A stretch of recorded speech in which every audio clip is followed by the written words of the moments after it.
नमस्कार, आप देख रहे हैं मौसम तक चैनल। संपूर्ण भारत में 19 सितंबर को कैसा रहेगा मौसम, आइए जानते हैं नेशनल वेदर बुलेटिन में। मैं हूं आपके साथ देवेंद्र त्रिपाठी। शुरुआत करें अगर हम मौसमी सिस्टमों से, तो यहां पर बादलों की जो स्थिति है उसको देखकर ही आप अंदाज़ा लगा सकते हैं किन इलाकों पर मानसून के सिस्टमों का इम्पैक्ट इस समय सबसे ज़्यादा है। पश्चिमी मध्य प्रदेश और इससे सटे पूर्वी राजस्थान के ऊपर, और इस सिस्टम से एक ट्रफ रेखा बनी है अरब सागर के भागों तक। लेकिन धीरे धीरे ये दोनों सिस्टम, चाहे वो ट्रफ हो या लो प्रेशर सिस्टम, दोनों धीरे धीरे कमज़ोर हो रहे हैं और 19 सितंबर को ये दोनों सिस्टम काफ़ी कमज़ोर हो जाएंगे, लेकिन इनका इम्पैक्ट वेस्टर्न इंडिया पर रहेगा। इसके अलावा सर्कुलेशन जो बे ऑफ बंगाल पर बना हुआ है ये पश्चिमी दिशा में आगे बढ़ेगा और अगले 2-3 दिनों तक ये पूर्वी भारत के राज्यों में, ओडिशा से लेकर पूर्वी और मध्य भारत के तमाम इलाकों पर अपना असर दिखाएगा। यहाँ पर छत्तीसगढ़, ओडिशा और झारखंड, गंगेय पश्चिम बंगाल, बिहार, पूर्वोत्तर भारत, ये जो रीजन है, इन भागों पर इसका इम्पैक्ट ठीक ठाक आने वाले दिनों में देखने को मिल सकता है। इसका डेमो आप देख सकते हैं। ये बादल जो हैं यहाँ पर समूचे पूर्वोत्तर भारत को पार करते हुए आगे चले जा रहे हैं। ये सारे बादल जो बने हैं उसके लिए भी क्रेडिट आप इसी सर्कुलेशन को दे सकते हैं। मानसून की अक्षीय रेखा इन दोनों सिस्टमों के बीच बनी है और बे ऑफ बंगाल में है। आने वाले समय में भी मानसून की अक्षीय रेखा अभी नीचे ही रहेगी, ऊपर ऊपर नहीं जाएगी, और मानसून की वापसी में भी इसी वजह से विलंब होने की संभावना है। और अनुमान ये है कि कम से कम अगले एक सप्ताह तक मानसून वापस नहीं लौट पाएगा। इन स्थितियों के बीच में किन क्षेत्रों में ज़्यादा वर्षा होने की संभावना है, आइए जानते हैं। शुरुआत करेंगे सेंट्रल इंडिया की तरफ से ही, जहां पर सर्कुलेशन का सबसे ज़्यादा इम्पैक्ट रहने वाला है। यहां पर आप देख सकते हैं ओडिशा और छत्तीसगढ़ के भागों में बारिश फिर से बढ़ रही है। जहां पर बारिश पिछले कई दिनों से पिछले दिनों हुई थी। जो सिस्टम अभी वेस्ट एमपी और राजस्थान पर पहुंचा है उसके प्रभाव से जब ये सिस्टम इन भागों से होकर गुजरा था, लेकिन अब बारिश काफ़ी रिड्यूस हो गई थी छत्तीसगढ़ में और ओडिशा में। लेकिन बारिश की गतिविधियां सर्कुलेशन के प्रभाव से बढ़ने वाली हैं। अनुमान यह है कि इन दोनों राज्यों में, सेंट्रल इंडिया में, यहाँ कई इलाकों में अधिकांश जगहों पर हल्की से मध्यम, कुछ स्थानों पर भारी बौछारें गिर सकती हैं। रायपुर, बिलासपुर, कोरिया, सरगुजा और दुर्ग, सुकमा, दंतेवाड़ा, बीजापुर, नारायणपुर, कोंडागांव, इन सभी क्षेत्रों में कई जगहों पर वर्षा की संभावना है। इसी तरह से बालासोर और भद्रक, मयूरभंज, कटक, इन सभी जगहों पर बारिश होने के आसार ओडिशा में नज़र आ रहे हैं। इसके अलावा हम आगे बढ़ेंगे तो ईस्टर्न एमपी में, जहां पर बारिश आज नहीं हो रही है, आज पूरी तरह से आसमान साफ है। शाम या रात होते होते यहाँ पर बादलों का प्रभाव इस सिस्टम के कारण बढ़ जाएगा। बादल आपको दिखाई देने लगेंगे, खासतौर पर सिंगरौली से लेकर जबलपुर, मांडला, बालाघाट, उमरिया तक, इन सभी भागों में। भीतरी इलाकों में अभी थोड़ा इंतज़ार करना पड़ेगा। और कल यानी 19 सितंबर को जब आप सुबह उठेंगे, उस दौरान आप देखेंगे कि पूर्वी मध्य प्रदेश के ज़्यादातर इलाकों पर बादल आ चुके होंगे और पूर्वी जो सीमावर्ती रीजन है, इन भागों में कई जगहों पर वर्षा भी शुरू हो जाएगी। लेकिन अंदरूनी हिस्सों में, ख़ासतौर पर अगर मैं बात करूँ खजुराहो, पन्ना, सागर, सतना, टीकमगढ़ की ये जो रीजन है, इन भागों में मेनली ड्राई वेदर रहेगा। आसमान भी हो सकता है साफ़ ही रहे। इन भागों में कल शाम तक बादल पहुँचे। लेकिन जो पूर्वी रीजन है, रीवा तक बारिश हो सकती है। रीवा, सिंगरौली और उमरिया, मांडला, बालाघाट, शहडोल, कटनी, जबलपुर, होशंगाबाद, छिंदवाड़ा, ये जो रीजन है, इन भागों में कई स्थानों पर वर्षा हो सकती है। गर्जना के साथ हल्की से मध्यम, कुछ स्थानों पर तेज बौछारें गिर सकती हैं। सागर, सतना, पन्ना और टीकमगढ़, इन भागों में मेनली ड्राई वेदर रहेगा। आंशिक बादल शाम या रात के समय कल आपको दिख सकते हैं और लाइट रेन हो सकती है। मध्य प्रदेश के पूर्वी भागों में यानी विदर्भ में कई जगहों पर वर्षा होने की संभावना फिर से बढ़ रही है। और अब अनुमान यह है कि आने वाले 4-5 दिनों के दौरान महाराष्ट्र के कई सब डिविजन्स में वर्षा होने के संकेत अच्छे हैं। यहाँ पर विदर्भ से लेकर मराठवाड़ा, मध्य महाराष्ट्र और कोंकण गोवा, सभी जगहों पर वर्षा होगी आने वाले कई दिनों तक। लेकिन मराठवाड़ा और मध्य महाराष्ट्र में इंटेंसिटी विदर्भ और कोंकण गोवा की तुलना में कम रहेगी। ज़्यादा बारिश यहाँ पर होगी और सीमावर्ती तटवर्ती शहरों में होगी, पालघर से लेकर रत्नागिरी और सिंधुदुर्ग तक। इसके अलावा वेस्ट एमपी की बात करते हैं।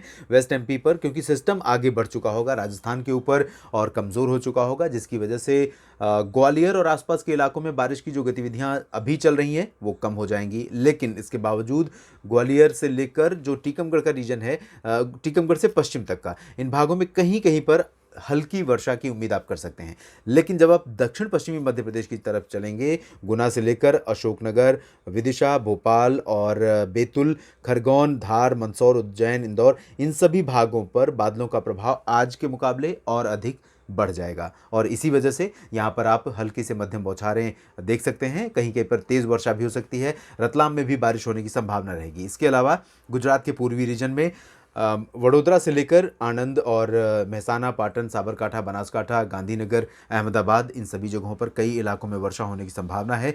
दक्षिण पूर्वी गुजरात के क्षेत्रों में सूरत से लेकर नवसारी, वलसाड़, इन सभी भागों में, दादरा नगर हवेली, दमन दीव, इन सभी क्षेत्रों में कुछ इलाकों में हल्की से मध्यम बौछारें गिरने की संभावना है।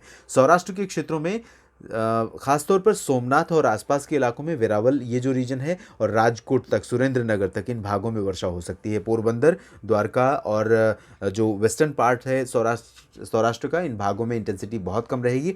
लेकिन 24 घंटों के बाद गुजरात के ऊपर बारिश का जो दायरा है वो बढ़ेगा और अनुमान है कि ज़्यादातर इलाके बारिश के दायरे में आ जाएंगे और फिर से 3-4 दिनों का रेनी स्पेल संपूर्ण गुजरात में देखने को मिलेगा। राजस्थान की बात करें तो राजस्थान में कई इलाकों में वर्षा होने की संभावना यहाँ पर है। पूरब में आप देख सकते हैं अलवर और जयपुर, अजमेर, सवाई माधोपुर से लेकर भीलवाड़ा, डूंगरपुर, उदयपुर, प्रतापगढ़ तक, ये जो पूरा रीजन है इन भागों में वर्षा संभावित है। एक्सट्रीम उत्तरी जो पूर्वी इलाका है, आगरा और अलीगढ़, मथुरा, इन सभी भागों से सटा हुआ, इन भागों में मेनली ड्राई वेदर रहेगा, लेकिन बाकी अंदरूनी इलाकों में काफ़ी अच्छी वर्षा होने की संभावना है।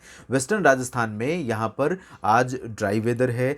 चूरू में कुछ स्थानों पर आज बारिश हो सकती है। बीकानेर के पश्चिमी हिस्सों में, पूर्वी हिस्सों में कुछ स्थानों पर वर्षा की गतिविधियां दर्ज की जा सकती हैं। बहुत ज़्यादा इंटेंसिटी नहीं रहेगी यहाँ पर, लेकिन कुछ इलाकों में ज़रूर बारिश यहाँ पर हमें देखने को मिल सकती है, चूरू और बीकानेर के भागों में। इसी तरह से जोधपुर और जालौर में भी पूर्वी इलाकों में वर्षा होने की संभावना रहेगी। चित्तौड़गढ़ में भी बारिश होने के आसार हैं। जैसलमेर, बाड़मेर, बीकानेर का जो एक्सट्रीम वेस्टर्न पार्ट है, गंगानगर, हनुमानगढ़, इन भागों में ड्राई वेदर एक्सपेक्टेड रहेगा। 24 घंटों के बाद बारिश का जो दायरा है वो इन इलाकों पर रहेगा ज़्यादा। 24 और उसके बाद भी 2-3 दिनों तक यहाँ पर बारिश होने की संभावना है। तो यहाँ बहुत ज़्यादा बारिश होगी। बाकी जो रीजन है उन भागों में थोड़ा थोड़ा इम्पैक्ट देखने को मिल सकता है। इसके अलावा राष्ट्रीय राजधानी दिल्ली और वेस्ट उत्तर प्रदेश में आप देख सकते हैं, इस मॉडल को अगर हम मानकर चलें तो यहाँ पूरा का पूरा रीजन आज की तरह ही ड्राई रहेगा। लेकिन अनुमान यह है कि क्योंकि पूर्वी हवाएं यहाँ पर चल रही हैं और पूर्वी हवाओं का प्रभाव बना रहेगा, तो वेस्टर्न यूपी में बरेली, आगरा, अलीगढ़, मथुरा, हाथरस, एटा, इटावा, मैनपुरी, फिरोज़ाबाद, सहारनपुर, मेरठ, मुरादाबाद, बुलंदशहर, बागपत, इन सभी जगहों पर आइसोलेटेड लाइट रेन हो सकती है। कहीं कहीं पर मध्यम बौछारें थोड़े समय के लिए गिर सकती हैं। ज़्यादा प्रोबेबिलिटी रेन की अगले 24 घंटों के दौरान वेस्ट यूपी, दिल्ली, हरियाणा और पंजाब में नहीं है। उत्तराखंड में कुछ स्थानों पर हल्की से मध्यम बौछारें गिर सकती हैं। कहीं कहीं पर भारी वर्षा की भी संभावना रहेगी। हिमाचल प्रदेश में लाइट रेन होने के आसार हैं कहीं कहीं पर, और जम्मू कश्मीर में आप देख सकते हैं ड्राई वेदर है पूरा। लद्दाख में भी ड्राई वेदर एक्सपेक्टेड है। इसके बाद हम चलेंगे पूर्वी उत्तर प्रदेश और पूर्वी भारत की तरफ।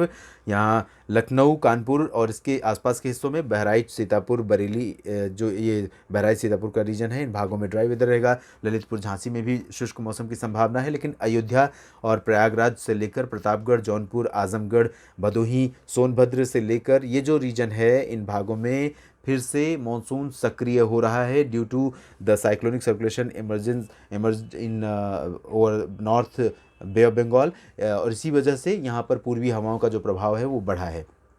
तो इसके चलते यहाँ पूर्वी भागों में कुछ जगहों पर उम्मीद कर सकते हैं बारिश की, और यहाँ उत्तरी पूर्वी इलाकों में जो बिहार से सटे क्षेत्र हैं, इन भागों में कुछ जगहों पर भारी बौछारें भी गिर सकती हैं। बिहार के उत्तरी क्षेत्रों में कई जगहों पर हल्की से मध्यम बारिश होने की संभावना खासतौर पर चंपारण और आसपास के इलाकों में है। बाकी बिहार का जो रीजन है, इन भागों पर मॉइस्चर का इम्पैक्ट बढ़ने वाला है, लेकिन बहुत तेज़ बारिश की संभावना या आशंका नहीं है। बिहार के लोगों को इस समय भारी बारिश ज़रूर डराती आ रही है। हालांकि पिछले कई दिनों से ड्राई वेदर होने के कारण राहत बहुत मिली है, और संभवतः कुछ इलाकों में मौसम लंबे समय से शुष्क बने होने के कारण बारिश की रिक्वायरमेंट भी बढ़ गई होगी, क्योंकि फसलें जिस अवस्था में पहुंच गई हैं, थोड़ी थोड़ी रिमझिम फुहारें इस समय बहुत लाभदायक हो सकती हैं फसलों की आखिरी स्टेज में ग्रोथ के लिए। तो यहाँ पर इसी तरह की बारिश की संभावना है। डराने वाली बारिश फिलहाल बिहार में नहीं होगी। झारखंड में बारिश बढ़ रही है, इंटेंसिटी लाइट टू मॉडरेट रहेगी। 1-2 स्थानों पर भारी वर्षा हो सकती है। जमशेदपुर, रांची, डाल्टनगंज, दुमका, देवघर, तमाम जगहों पर वर्षा के आसार हैं। कोलकाता, दीघा, अलीपुरद्वार और पश्चिमी मिदनापुर, पूर्वी मिदनापुर समेत उत्तरी इलाकों में, यानी कि सिलीगुड़ी, जलपाईगुड़ी और दार्जिलिंग में, साथ ही साथ सिक्किम के गैंगटोक में कई जगहों पर हल्की से मध्यम मानसूनी बौछारें दर्ज की जा सकती हैं। पूर्वोत्तर भारत में आज बारिश ठीक ठाक हो रही है। 19 सितंबर को फिलहाल इंटेंसिटी बहुत रिड्यूस हो जाएगी, खासतौर पर उत्तरी क्षेत्रों में रिड्यूस होगी, अरुणाचल प्रदेश, असम और अरुणाचल प्रदेश में मेनली, जबकि मेघालय और नागालैंड, मणिपुर, मिजोरम, त्रिपुरा, ये जो 4 रीजन हैं, 4-5 राज्य हैं, इन भागों में कई जगहों पर हल्की से मध्यम वर्षा होने की संभावना नज़र आ रही है। साउथ पेनिनसुलर रीजन की तरफ चलते हैं और यहाँ पर आपको दिखाते हैं किस तरह की बारिश होने की संभावना नज़र आ रही है। उत्तरी तटीय आंध्र प्रदेश में आप देखिए, यहाँ बारिश बढ़ सकती है, विशाखापत्तनम समेत कुछ शहरों में वर्षा हल्की से मध्यम होगी। तेलंगाना में बारिश कल बढ़ने की संभावना नज़र आ रही है, यहाँ कुछ इलाकों में हल्की से मध्यम, कहीं कहीं पर भारी वर्षा भी हो सकती है, इसी सिस्टम के कारण संभावित है। इसी के साथ साथ उत्तरी आंतरिक कर्नाटक के क्षेत्रों में भी मॉइस्चर का प्रवाह बढ़ेगा और यहाँ कुछ इलाकों में हल्की से मध्यम बौछारें गिरेंगी। बहुत भारी वर्षा फिलहाल साउथ पेनिनसुलर रीजन में अभी संभावित नहीं है आगामी 24 घंटों के दौरान। हालांकि पिछले 24 घंटों में यानी 17 सितंबर सुबह 8:30 से 18 सितंबर सुबह 8:30 बजे के बीच टोंडी में सबसे ज़्यादा वर्षा रिकॉर्ड की। संपूर्ण भारत का टोंडी जो तमिलनाडु का लोकेशन है, सबसे अधिक वर्षा वाला स्थान रहा। 107 मिलीमीटर वर्षा दर्ज की गई है और मदुरई में भी बारिश दर्ज की गई है। तमाम जगहों पर, पुदुचेरी में भी ठीक ठाक बारिश रिकॉर्ड की गई है। तो यहाँ इसी तरह की बारिश हमें कल भी देखने को मिल सकती है, सरप्राइज़ विजिट हो सकती है रेन की है। और आपको याद होगा कि कल भी जब मैं इस मैप को दिखा रहा था, यहाँ पर पूरा ड्राई वेदर लग रहा था, प्रोजेक्शन ड्राई वेदर का था, लेकिन मैंने ये कहा था कि क्योंकि बंगाल की खाड़ी और अरब सागर की तरफ से जो हवाएं आ रही हैं और यहाँ से हवाओं का जिस तरह से रुख है ऊपरी हवाओं का, वो यहाँ अपना इम्पैक्ट छोड़ सकती हैं, तो इसी वजह से यहाँ पर बारिश दर्ज की गई है। केरल में फिलहाल लाइट टू मॉडरेट रेन संभावित है। अंदरूनी भागों में कोस्टल रीजन पर बहुत ज़्यादा इम्पैक्ट फिलहाल यहाँ पर नहीं है। कर्नाटक के तटीय इलाकों में कहीं पर हल्की वर्षा हो सकती है। उत्तरी दक्षिण आंतरिक कर्नाटक में ड्राई वेदर रहेगा, लक्षद्वीप में ड्राई वेदर रहेगा। अंडमान और निकोबार द्वीप समूह में कुछ स्थानों पर हल्की से मध्यम मानसूनी बौछारें गिरने की संभावना नजर आ रही है। संपूर्ण भारत के मौसम पूर्वानुमान के इस बुलेटिन में अभी इतना ही।